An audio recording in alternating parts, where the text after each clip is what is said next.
아멘. 성가대 찬양 감사드립니다. 혹시 지난주 성가대 찬양 제목 혹시 아시나요? 우리 성가대원들 다 고개를 숙여서 안 맞으시려고 그래. 일어나라 찬양하라 라는 그러한 곡이었습니다. 오늘 제목은 손뼉쳐 주의 백성들아 라는 그러한 제목인데요. 지난주에 이어서 오늘 찬양이 이렇게 이어지는 것 같아요. 그러면서 좀 하나의 큰 그림을 보는 듯 싶습니다. 우리가 살면서 주저앉아 있었던 우리네 삶, 일어나서 손뼉쳐서 하나님을 찬양하며 주의 백성으로 살아가라는 지난주에 이어서 오늘 이렇게 큰 그림처럼 찬양의 목소리가 울려 퍼지지 않나 싶습니다. 감사합니다. 더불어 오늘 말씀도요, 찬양처럼 지난주에 이어서 또 오늘 함께 말씀을 나누겠는데요.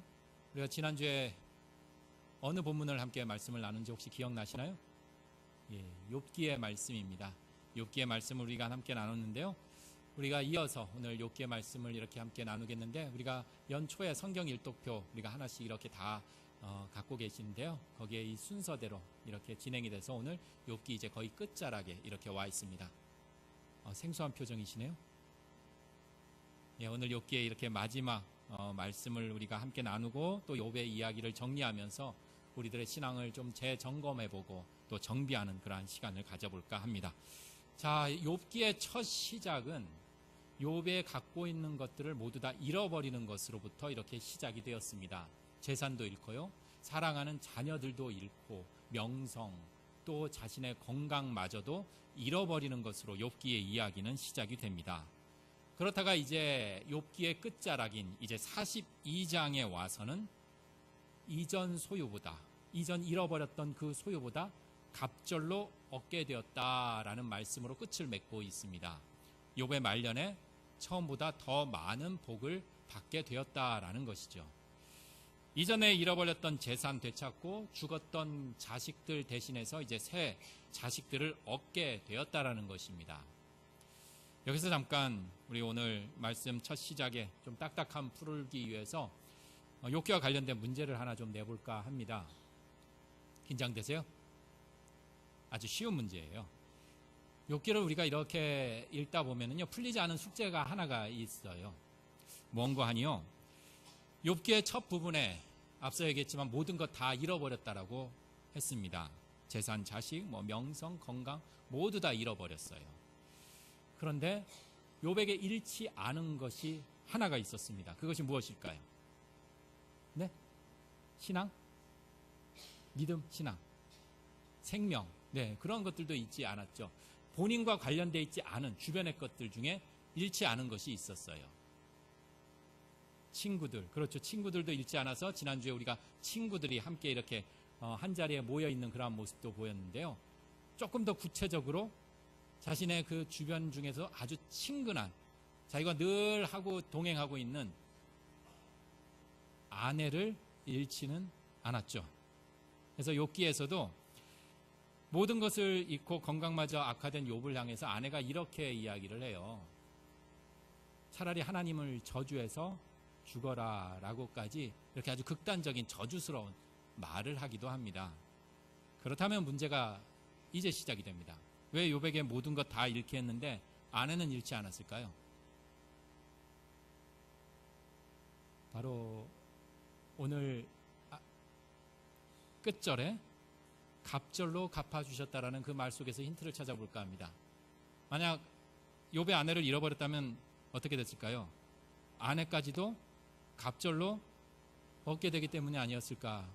하나도 힘든데요, 그죠? 아닌가요? 제가 오늘 아내가 없어서 뒷자리에 안 앉아 있어서 하나도 힘든데, 그죠? 우리 남자분들 어떠신가요? 하나님께서 욥에게 차마 아내는 잃지 않게 보호해 주었다라는 것, 첫 시작 딱딱함 풀기 위해서 가볍게 소화하시기를 바랍니다.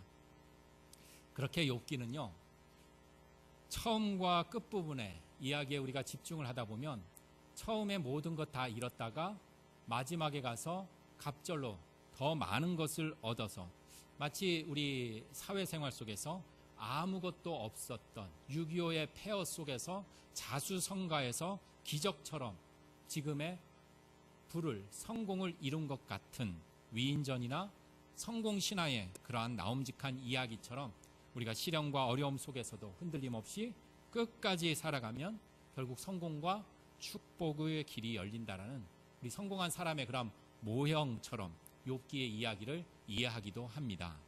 물론 성경의 말씀이 우리들의 삶을, 그리고 우리가 어떻게 삶을 살아야 건강하고 행복하게 살아갈 수 있는가라는 그러한 지침이 되는 것도 사실입니다.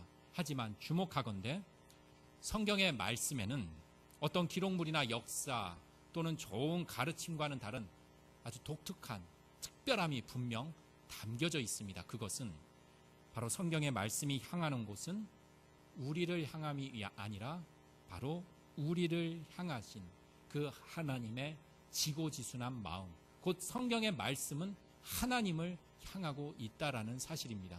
그러니 우리가 욥기의 이야기를 단순히 세상의 교훈이나 좋은 이야기로 끝을 맺는 것이 아니라 내가 아닌, 그리고 우리 세상을 넘어선 하나님을 알아가고 그동안 감추어져 있고 그동안 보지 못했던, 알지 못했던 하나님을 만나는 것이 바로 욥기의 이야기뿐만 아니라 우리가 성경을 대하는 태도이며 자세야라는 그 사실을 먼저 명심해 봅니다. 그래요, 욥은 모든 것 다 잃어버렸습니다. 겨우 목숨 하나 부지하고요, 극심한 고통 가운데 살아갔습니다. 그럴 때 욥의 친구들이 처음에는 어떤가요? 함께 울면서 아파했습니다. 그런데 그것도 잠시 자신들의 이야기를 하기에 급급하였습니다. 그 욥의 친구들, 그 친구들의 이야기의 핵심은 이렇습니다. 욥, 네가 지금 이렇게 힘들게 어렵게 불행하게 살아가는데 그것은 분명히 네가 하나님께 죄를 지었기 때문이야. 네가 하나님께 죄를 지었기 때문에 지금 너는 벌을 받고 있는 거야. 그러니 지금 너에게 필요한 것은 울고 불고 떼쓰고 하는 것이 아니라 죄를 지었기 때문에 하나님께 회개해야 한다라고 회개를 촉구하는 것. 그것이 욥기 친구들의 주장이었습니다. 그리고 그 이야기가 욥기의 대부분을 다 차지하고 있을 정도입니다. 우리도 그러잖아요. 우리가 살면서 어떤 뜻하지 않은 어려움이나 불행 닥치면 어떤가요? 먼저 신앙인들 드는 생각이 내가 죄를 지어서 이거 벌 받는 거 아닐까? 이러한 생각 간혹 하곤 합니다. 그런데 욥은요, 그러한 친구들의 이야기에 반론을 제기합니다. 그리고 욥기의 대부분의 이야기가 친구들의 그러한 논증에 대해서 나는 의롭다라는 것을 스스로 변론합니다. 내가 지금 당하는 고난과 불행, 죄로 인함이 아니다라고 항변을 하고 있는 것이 또한 욥기의 대부분을 차지하고 있습니다. 구체적으로요, 30장에서 31장에 그 욥의 그 변론의 이야기가 담겨져 있는데 내용을 잠시 소개하면 이렇습니다. 욥, 나는 가난한 사람들과 고아를 돌보아 주었다. 나 욥은 고난받는 사람과 함께 울었다. 다른 사람 속이지도 않았고 남의 아내를 탓하지도 않았고 우상을 숭배하지도 않았고 내가 재산 좀 있다고 거만하게 굴지도 않았다. 도리어 나그네를 잘 영접하였다라고 이렇게 변론합니다. 아무리 생각해봐도 자기 자신에게서 죄를 찾을 수 없을 정도로, 그래서 벌을 받아야 할 이유가 하나도 없다라는 것입니다. 그렇게 계속되는 논쟁 속에서 드디어 서서히 하나님께서 등장하십니다. 하나님이 이제 거의 끝자락, 바로 38장에 가서야 하나님께서 등장하시면서 38장 1절에 이렇게 증언하고 있습니다. 그때 여호와께서 폭풍우 가운데서 욥에게 말씀하여 이르시되, 38장 끝에 와서야 이제 하나님이 나타나십니다. 그리고 이어지는 그 내용은 바로 뒤이어 2절과 3절에 증언되는데 내용은 이렇습니다. 38장 2절에 하나님께서 욥에게 이렇게 이야기를 합니다. 네가 누군데, 네가 뭔데 무지하고 헛된 말로 나 하나님의 그 지혜를 의심하느냐. 이어서 3절 말씀입니다. 이제 욥, 허리를 동이고 대장부답게 일어서서 묻는 말에 한번 대답해 보아라. 그리고 이어지는 욥을 향한 하나님의 물음, 그 하나님의 물음이 무려 38장, 39장, 40장 그리고 41장까지 하나님의 긴 이야기, 그 물음이 펼쳐집니다. 요지는 이렇습니다. 욥, 하나님께서 내가 세상 창조할 때 너 어디서 무엇했냐? 너 어디 있었니? 너 무엇했니? 라는 것입니다. 땅에 기초를 놓을 때, 바다를 만들 때, 산을 만들 때, 누가 이 땅 설계하는 그때 너 어디 있었니? 너 무엇했니? 너 거기에 있었니? 라는 이러한 물음을 던집니다. 생각해 봅니다. 분명 욥의 고난과 불행 가운데 욥의 친구들이 다가왔습니다. 그리고 친구들은 고통을 당하는 욥에게 죄가 있다라는 것을 갖고 논쟁을 했다면, 하나님은 이 물음 속에서 욥, 네가 죄가 있다 없다, 그러니 너는 유죄다 무죄다, 회개해라 말아라, 이러한 식의 이야기는 하고 있질 않습니다. 전혀 다른 주제를 다루고 있습니다. 욥의 고난과 고난의 원인이라고 생각하는 죄, 회개에 대한 이야기는 담겨져 있질 않고, 오직 하나님께서는 창조에 대한 그 이야기만 하고 계십니다. 마치 욥의 친구들은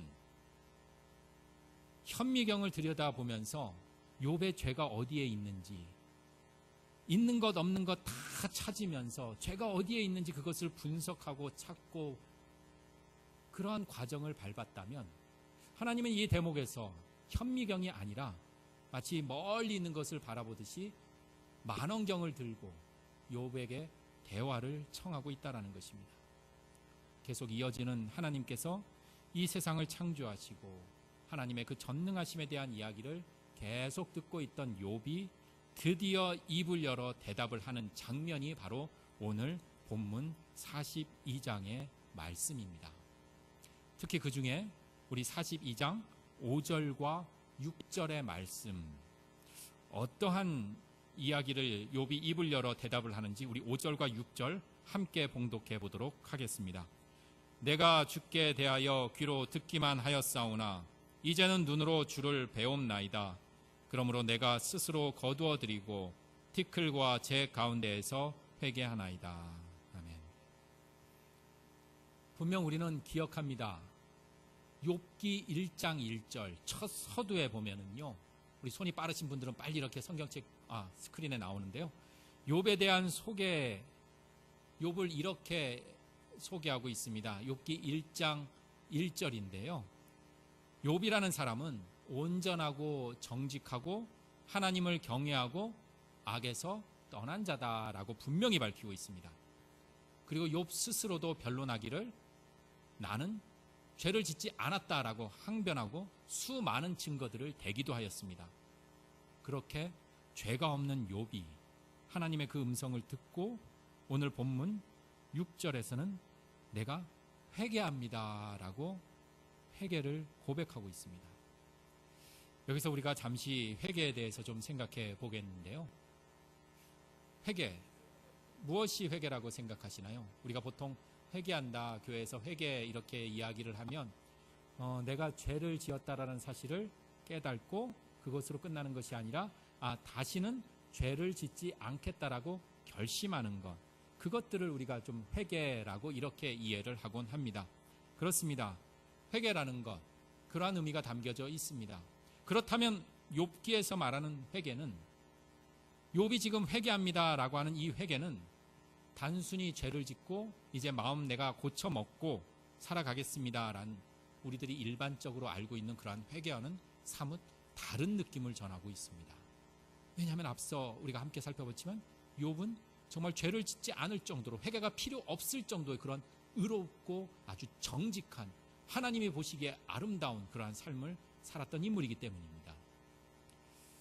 우리 신앙생활 처음 할 때 이러한 좀 혼란도 들고요, 처음뿐만 아니라 신앙생활 오래 할 때도 이러한 생각 들곤 해요. 여러분들 요새 좀 깜빡깜빡 자주 하시죠? 요새가 아니라, 그죠? 어디에 물건이 있는지, 내가 여기에 왜 왔는지, 예배 드리러 오셨어요? 여기에 내가 왜 앉아 있는지 다 아시겠죠? 예. 우리가 간혹 깜빡깜빡 하곤 하는데요, 그럴 때도 있지 않을까 싶어요. 죄를 지었는데 내가 무슨 죄 지었는지 깜빡깜빡 잊어버려요. 내가 누군가한테 잘못을 했는데 깜빡깜빡 잃어버리고요. 그러면 어떨까요? 회개하면 돼요. 죄를 지어도 우리가 회개하고 결단하면 되는데 어때요? 회개마저도 깜빡깜빡 잊어먹어요. 내가 오늘 아침에 죄를 지었으니까 이제 잠자리에 들 때 회개해야지 했는데 어때요? 잠자리에 들기 전에 회개를 해야 되는데 또 깜빡깜빡 잊어먹어서 그냥 또 하루를 보내버리고, 그렇게 깜빡깜빡 회개하지 못하면 우리의 삶 어떻게 될까요? 어떠한 모습이 될까요? 우리가 통상 생각하는 이 죄에 대한 고백으로서 회개 참 중요합니다. 그렇지만 이 회개도 분명히 한계가 있습니다.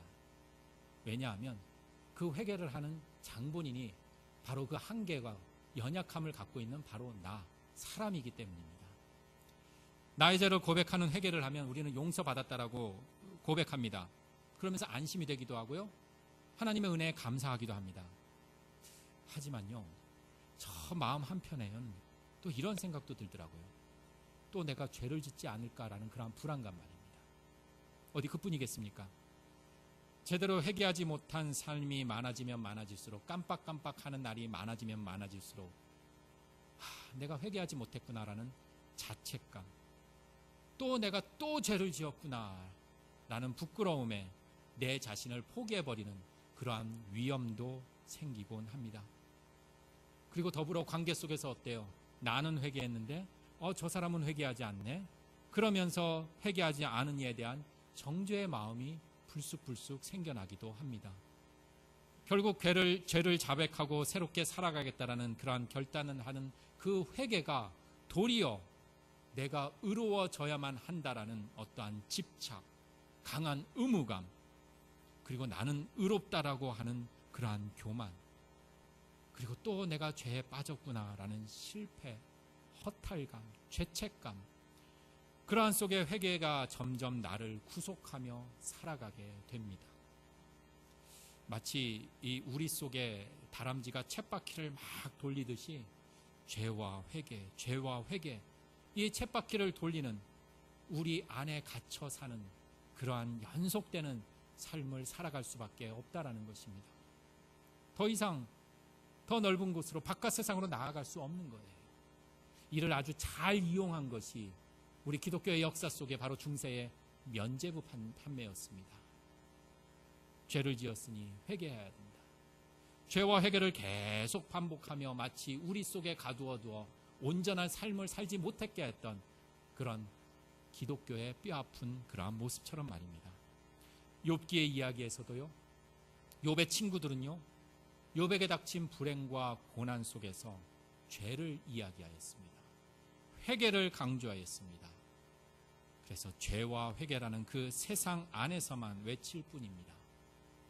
하지만 우리는 성경의 말씀을 통해 알고 있습니다. 그 세상 속에서 욥은 어떠한 위로도 받지 못하였습니다. 그 좁은 죄와 회개라는 그 세상 속에서는 어떠한 일도 일어나지를 않았습니다. 그리고 이제 드디어 욥은 하나님과의 만남을 통해 자신의 삶에 조금씩 변화가 일어나기 시작했습니다. 앞서 잠시 살펴보았지만 하나님과 욥과의 대화에서 친구들이 그렇게 강조하고 열변을 토하며 변론하고 항변하였던 죄가 있다 없다, 그러한 모습은 담겨져 있지 않습니다. 그러니 하나님과의 그 대화 속에서 그동안 욥이 당했던 불행과 고통 가운데 보이지 않았던, 아니 어쩌면 잊고 있었는지도 모르는 하나님이 어떠한 분이신지, 하나님이 어떻게 역사하시는지를 깨닫게 되었습니다. 욥, 분명 자신 앞에 닥친 그 불행 설명할 수 없습니다. 어떤 위로로도 감당하기 어려운 고난임에는 분명한 사실입니다. 하지만 욥기의 이야기에서 자신 앞에 닥친 불행으로 인해 하나님을 보지 못했습니다. 왜요? 욥과의 친구와의 그 항변과 논쟁 속에서 그들은 오직 죄와 회개라는 그 세상 안에서만 갇혀 살다 보니 더 크신 하나님을 보지 못했습니다. 그러다 38장 이후에 하나님을 만나고 온 생명의 전체 되신 하나님을 보게 되면서 참 신기하게도 욥이 당한 고통과 아픔에 대한 이야기는 사라져버립니다. 욥 자신의 고통과 불행이라는 세상에서 벗어나니 그렇게 욥의 친구들 그리고 세상이 만들어 놓은 것들을 이제 비워내기 시작을 하니 비로소 하나님이라는 더 큰 세상을 보게 되었다라는 것입니다. 나의 작은 마음 그리고 내 눈앞에 닥치는 이 좁은 세상에서 미처 보지 못한 그 하나님의 큰 마음, 하나님의 그 넓은 마음을 깨닫게 되었다라는 경이로운 고백이 하나님, 이제 제가 그렇게 살지 못하고 그렇게 보지 못한 내 모습을 회개합니다 라는 회개의 고백으로 이어졌습니다. 우리는 알고 있습니다. 예수님께서 십자가에 처참하게 죽었다라는 그 사실, 그리고 그 상황을 우리는 알고 있습니다. 그리고 제자들 또한 그 사실을 알았습니다. 목격했습니다. 그래서 제자들은 엄청난 충격과 패배감에 빠졌습니다. 이뿐만 아니라 허탈감, 무기력함, 그리고 내가 스승을 배신했다라는 그런 부끄러움과 자책 앞에서 쉴 새 없이 여러 복잡한 모습들이 그들을 괴롭혔습니다. 그렇게 그들의 작은 세상 속에 갇혀 그들은 살아갈 수밖에 없었습니다. 그들 스스로가 만들고 또 세상이 주입해 놓은 충격과 패배감, 허탈감과 부끄러움, 이러한 다양한 것들에 갇혀서 살아갈 수밖에 없었습니다. 그러한 좁은 세상에 살던 가룟 유다라는 사람은 어쩌면 그의 성격처럼 스승을 배신하였다라는 자신의 죄에 대한 죄책감, 나는 이러한 사람밖에 되질 않는구나라는 그러한 죄책감에 몸부림치다 자기 세상 안에 갇혀 살다 어쩌면 안타깝게도 스스로 목숨을 끊었는지도 모릅니다. 다른 제자들도 마찬가지였습니다. 패배감에, 무기력감에, 허탈감에 고개 떨구며 자신들의 세상 안에서 그렇게 조용히 살아갈 수밖에 없었는지 모릅니다. 제자들은 전체를 봄에 있어서 분명 실패하였습니다. 그도 그럴 것이 제자들은 자신의 눈앞에 이미 돌아가신 예수 그리스도, 이미 돌아가신 분에 지나지 않았기 때문입니다. 그러니 죽음이라는 아주 부분을 보았습니다. 자신들의 실패와 절망이라는 한 토막만 보았습니다. 그러니 슬퍼할 수밖에 없지요. 그러니 절망할 수밖에 없지요. 그러니 괴로울 수밖에 없지 않겠습니까? 그러나 성경의 말씀은 그것이 끝이 아님을, 새로운 세계로 초대하고 더 큰 세상이 있음을 끊임없이 우리에게 증언하고 있습니다. 바로 그 좁은 죽음의 세상이 아닌 부활이라는, 생명이라는, 우리 하나님이 함께 동행하신다라는 더 큰 세상으로의 초대를 계속해서 끊임없이 영원히 우리에게 전한다라는 사실입니다. 간혹 우리 인생을 참 힘든 세절 다 살아오신 우리 장로님들이나 권사님들과 대화를 나누다 보면은요, 어려운 시절 보낸 이들 그러한 고백 듣다 보면은요, 공통적으로 어떤 이러한 고백 속에서는 하나로 이렇게 일치되는 그러한 모습이 보이더라고요. 어떤 거냐 하면은요, 다 이러한 고백들 하셔요. 그때는 어찌나 힘들고 어찌나 어렵든지 정말 숨쉬기도 힘들었고 정말 죽을 것 같았다. 어떻게 그 시절 보냈고 어떻게 그 시절 살았는지 모른다는 것입니다. 그렇게 사셨잖아요. 그러나 지금 와서 보니 그분들의 공통된 입술에서 나오는 고백은요, 모든 것이 다 하나님의 은혜였다라는 거예요. 신기하더라고요. 그때는 분명 힘에 부쳤을 것입니다. 그때는 앞으로 나가려고 해도 나를 밀어주는 순풍이 아니라 역풍이 몰아쳤을 것입니다.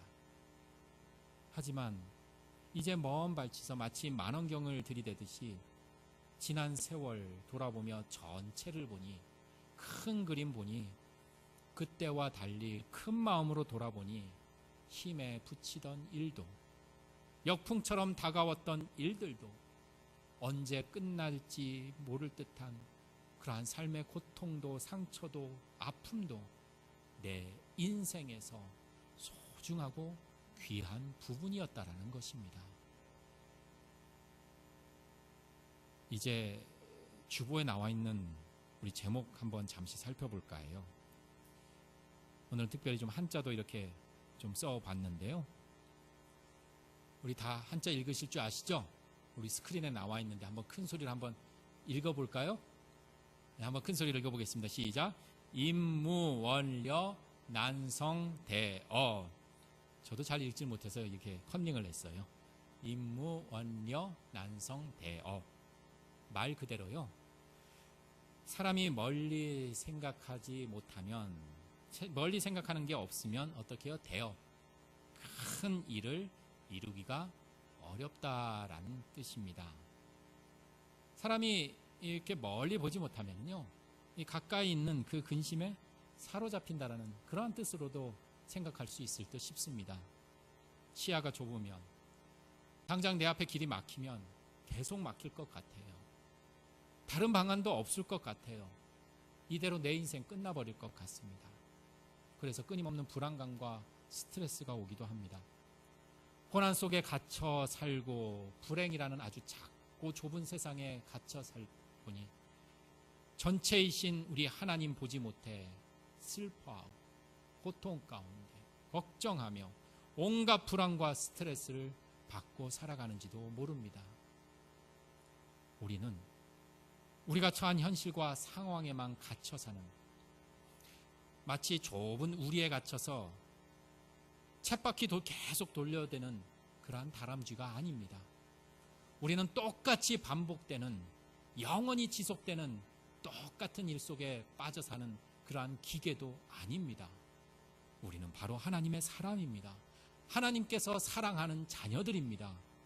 그러니 좁은 세상이라는 나만의 환경, 누군가에 의해 주입되어진 그러한 상황 속에 살아가는 존재들이 아니라 그 울타리를 뚫고 어깨를 펴고 더 크신 하나님의 그 세상, 하나님의 더 넓은 그 마음에 맡기어 살아가는 삶이 바로 우리들의 삶이라는 것입니다.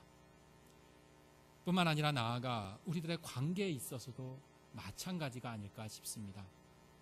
누군가를 바라보는 시선이 좁은 시선으로 바라보면 어떨까요? 우리 한번 실험해 볼까요? 옆에 있는 분들요, 딴 데 보지 마시고요, 아주 가까이에 붙이셔서요, 얼굴만 한번 뚫어지게 한번 쳐다보세요. 그럼 뭐가 보이세요?